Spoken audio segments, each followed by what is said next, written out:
Hi friends, Prasad here for GSP Creations. And this video is specific to people who are looking out to buy a new lens to add on to your existing kit lens. I want to talk about the difference between image stabilized lens versus a non-stabilized lens, right? When you are in the market looking out to buy lenses, you would have come across various options. The first thing which you decide is basically what focal length you want the lens for, telephoto, wide angle or longer zoom lenses, right? Another key thing which you need to be aware of is the difference between an image stabilized lens versus a non-stabilized lens. I just wanted to show you a lens which has image stabilizations and then talk about where would you find it useful and in what scenarios that you would need the help of image stabilization. If you are into that particular scenario and you would come across that kind of shooting needs, you may have to decide saying, do you need to invest on an image stabilized lens? Right? Any lens with image stabilization is expensive compared to a non-stabilized lens. So friends, today this is 18 to 250 millimeter Sigma lens which I have here. And so this lens has a good range. It is 18 millimeters on the wider side and up to 250 millimeter, which is a good telephoto range. So I'll just show you a quick shot which I am shooting with this lens of this object which is here. So when you shoot something on a wider side, you generally wouldn't have a problem because the field of width is very wide and the shake would not be so prominent. It's only when you start getting into a telephoto range, you will start realizing the need for image stabilization, how it can help you in certain scenarios. So I'll show you. I'm just going to now switch off the image stabilization. So this lens has something called OS. So Sigma calls it optical stabilization. So different brands has different names here. So I'm just switching it off and keeping this in autofocus mode. So let's shoot this particular bike here. So friends, if you see the way in which I'm shooting, I'm just holding both my hands. I'm just keeping my hands on my thighs so that it is balanced and I reduce the shake.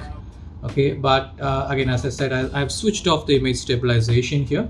Now you can see the footage, right? I'm just recording it now.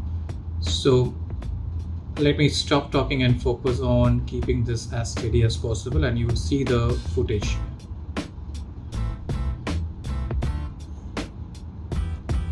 So if you see, I'm shooting this at 250 millimeter focused and with good support. But definitely I can see the shake happening when you start zooming in.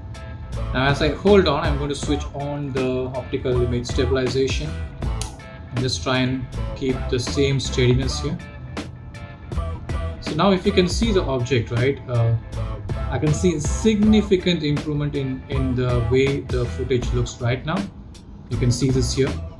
The lens is actually stabilizing and compensating for the movement of my hands. You can see this is definitely something which is very useful, but the point is at this zoom range. So okay, I would say this, right? If you're looking for a zoom lens, anything above 70 millimeter, image stabilization definitely is something which you should look out for. This will become necessary, right? As you start shooting objects, even for photos, forget about videos, right? If you're not shooting footage. If you want to shoot subjects at a longer distance at a good telephoto range, 150 mil, 200 mil or even 250 mil, or you do have 70 to 300 lens also.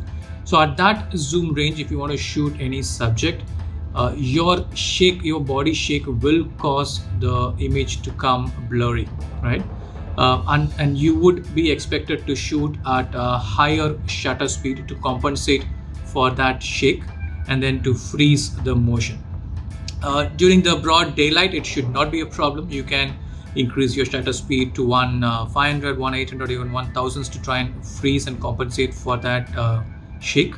But if you're in a low light situation and your lens does not have a wide enough aperture and you have to shoot something at a good zoom range, you may have to start dropping your shutter speed to compensate and ensure that you're exposed right. And in that kind of situation, not having an IS, image stabilized lens, is something you will definitely start missing, right? So this image stabilization is definitely something which you would need to have when you're looking at a lens beyond 70 millimeter, right? So that's something which you need to consider. If you're looking at a wide angle lens, anything between let's say 16 mil to 24 millimeter and even up to 50 millimeter, not having image stabilization is okay. You would not be missing the stabilization that much.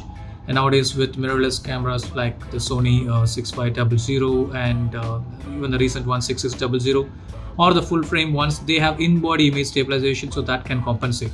But if your camera does not have stabilization and you're looking at a zoom range beyond 50 to 70 millimeter, I would definitely suggest try and spend that extra money on getting an image stabilized lens, which would definitely come in handy on the longer run. For any wide angle lenses, the coverage is actually very wide, so you wouldn't notice the shake that much. It's not going to be prominent. Just because the subject is small and you're having a good zoom range focusing on one specific object, the shake becomes very prominent and is seen very clearly on the footage. Yeah. So that's about this video. I do have a few other lenses. For example, this is a Sigma 56mm. This is a non-stabilized lens. 56mm stabilization would be good, but because I'm using my A6500 body, which has 5-axis image stabilization within the body, my lens need not have image stabilization within that. So it's okay not to have it within the body. Whereas this is a 35 millimeter lens from Sony, which has optical steady shot. So this is very, very useful because this combination, you have image stabilization in the body as well as lens stabilization. So together it gives you more than 5-6 stops of stabilization, which will come very, very handy when you're shooting some subjects, right?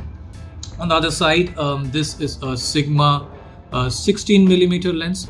Because it is a wide angle lens, even on a crop sensor, which is around, it comes to around 24 millimeter, because of the coverage, you don't necessarily need it to be stabilized, right?